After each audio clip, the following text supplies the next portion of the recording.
Я надеюсь, что оно все-таки прогрузится. Давай, прогружайся. Здесь, опять же, ну, какие-то для себя настройки можете поставить, можете ничего не ставить, это все на ваше абсолютное усмотрение. Вот он наш стрим, да, вот он наш стрим. Также смотрите, мало ли вы из этого окна вышли, да, что делать, караул, как сюда попасть? Давайте я вот специально отсюда выйду и вообще даже отсюда выйду. Допустим, мы перейдем на YouTube студию, да, караул, что делать, боже мой, как туда попасть? Мы можем, допустим, с вами, ну, нажать на кнопку «Создать». Можем нажать на кнопку «Начать трансляцию». Нас опять перекидывает в это окно, только мы не будем создавать новую, а вот можем перейти в имеющуюся трансляцию. Чтобы перейти на саму трансляцию, мы нажимаем вот сюда, да, по нашему как бы вот значку, который я не добавил. И если мы не добавляем значок, по умолчанию у нас там отображается в значке шапка нашего канала.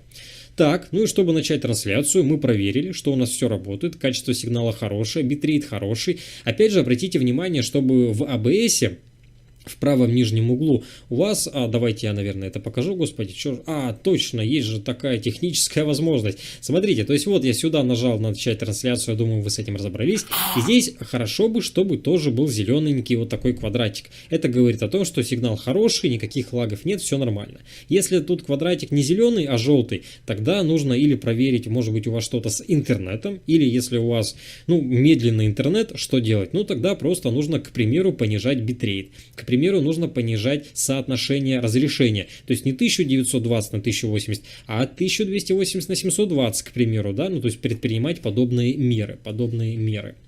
Так, давайте, в общем, мы проверили, у нас все работает хорошо, ну и нажимаем на заветную кнопку, которая располагается в правом верхнем углу. Сказал бы я, такая она немножко незаметная, не очень примечательная. Начать эфир. Мы в эфире. Ну, давайте я все-таки зайду в игру. Так, для примера я все-таки в игру зашел. Теперь, что делать, если у нас громкость где-то что-то перекрикивает? Ну, во-первых, мы увеличить можем громкость в панели управления, да, ну, на самом компьютере, я имею в виду, в панели управления, звуки, там выбираем микрофон. Также мы можем в самом OBS наш звук подредактировать. То есть, во-первых, вот он, захват входного аудиопотока, плюс можем вот здесь вот эти ползунки, которые у нас будут двигаться. По-моему, у нас вот этот ползунок,